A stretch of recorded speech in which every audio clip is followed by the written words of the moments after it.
Welcome to the Rock Fight, where we speak out truth, slay sacred cows, and sometimes agree to disagree. This is an outdoor podcast that aims for the head. I'm Colin.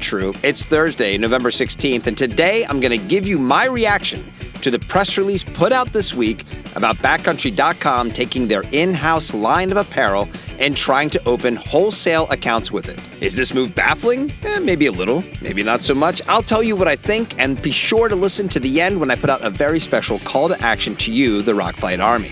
But first, I want to thank you for clicking play on this episode, and if you could take our relationship one step further, click that follow button on the app where you're listening to this, and, maybe leave us a 5-star rating. That would make you the MVP of this rock fight, the best rock fighter we have. Thanks for even considering that and for supporting this podcast.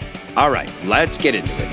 Welcome to the Rock Fight, Rock Fight, Rock Fight. So earlier this week, a press release came out stating that online outdoor retailer Backcountry.com is going to be taking their in-house branded line of apparel out to market and attempting to open wholesale accounts. Backcountry's chief product officer, Colby Black, which is really his name, by the way, Colby Black. I have to admit, Colby Black, I'm jealous. That's like a tech supervillain and a comic book movie name. Damn. Anyway, he said that the expansion will, quote, help build brand awareness, consideration, and sales in key regions. We connect people to the outdoors by offering the best gear on the market, and venturing into wholesale will further strengthen that mission, end quote. So I always try to see the reason behind moves that people or companies make. Understanding the strategy behind something, even if I end up disagreeing with it, creates empathy.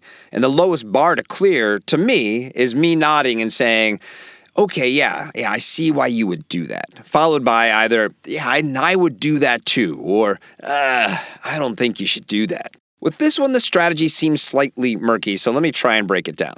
So you have Backcountry, a retailer that sells all the outdoor brands you can think of, and even some that you can't, and who is also a brand that makes products that are competitive with the brands they carry, and they are now taking parts of their branded line out to other retailers to try and get them sold there. So I can only guess they have a need to increase distribution and revenue, otherwise why bother? It's sort of like Warner Brothers recently putting some of their more popular franchises on Netflix. They wouldn't have done that if Max was going like gangbusters. And despite opening 9 retail locations of their own in recent years, Backcountry doesn't have the same number of locations in the same way that an REI does. So let's go knock on the doors of other outdoor retailers to sell them some of the stuff we make, rather than pay to open more and more retail locations that may or may not be profitable in the future. So I get it. Do I think this is a good idea? Maybe. I don't know if it's a good idea. I do think it's going to be really difficult. Because if I were a retailer who has had to compete against Backcountry.com for close to 30 years, why exactly am I going to carry their stuff on my shelves? Why would I be the one to help them out in this situation?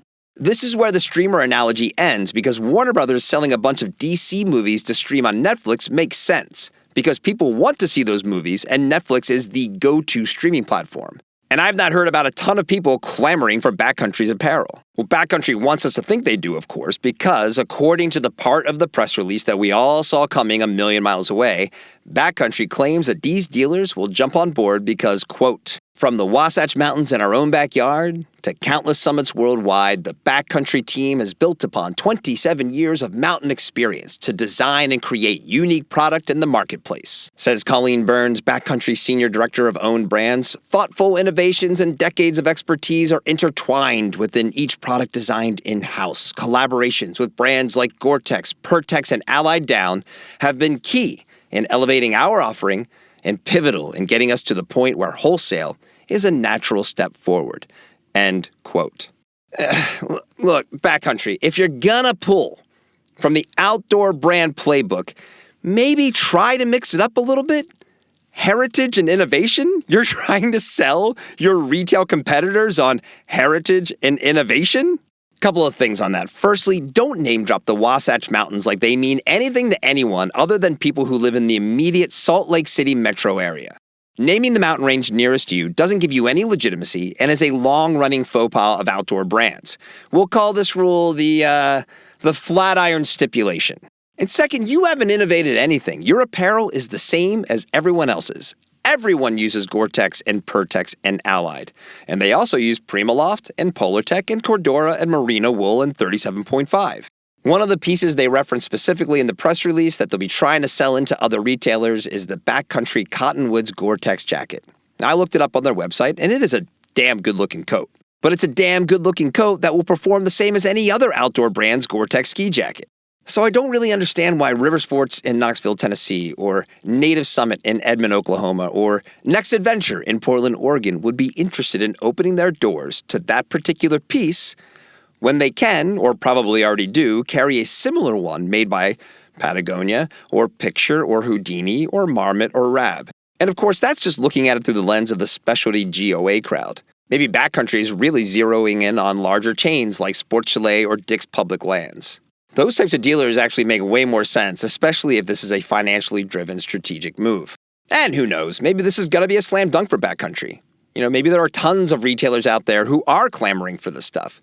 But that just doesn't seem likely to me. I just wish brands wouldn't try and hide behind things like heritage and innovation. And I know Backcountry or anyone would ever put out a press release saying something like, "Today, we're proud to announce that our sales are way down and it's just going to take way too long to open more stores. So instead, we're going to peddle our wares to those retailers out there who have been complaining about us bitterly since the late 90s. Fingers crossed that this works." Yeah, I know that would never happen, and if I was sitting in their seat, I would never let that happen. But you know the drill here, rock fighters. There's only one way to get to the bottom of this. So, if anyone out there from Backcountry is hearing this and wants to come on the show, throw some rocks, tell me why I'm wrong, dig into this new move from Backcountry.com, that invitation is open. And Rockfight Army, here is your Rockfighter call to action. How are we all feeling about Backcountry.com these days? Are they up there with REI, EMS, Evo? They call themselves a specialty retailer. I don't really see them that way. Do you? Send your feedback about where you shop for outdoor stuff and why to myrockfight@gmail.com. That's myrockfight@gmail.com. I want to hear from you. All right, that's our show for today. We'll be back soon with more outdoor ideas that aim for the head. The Rock Fight is a production of Rockfight LLC. I'm Colin True. Thanks for listening, and here, as always, is my guy and yours, Chris DeMakes, with the Rock Fight fight song. We'll see you next time, Rock Fighters. Rock fight.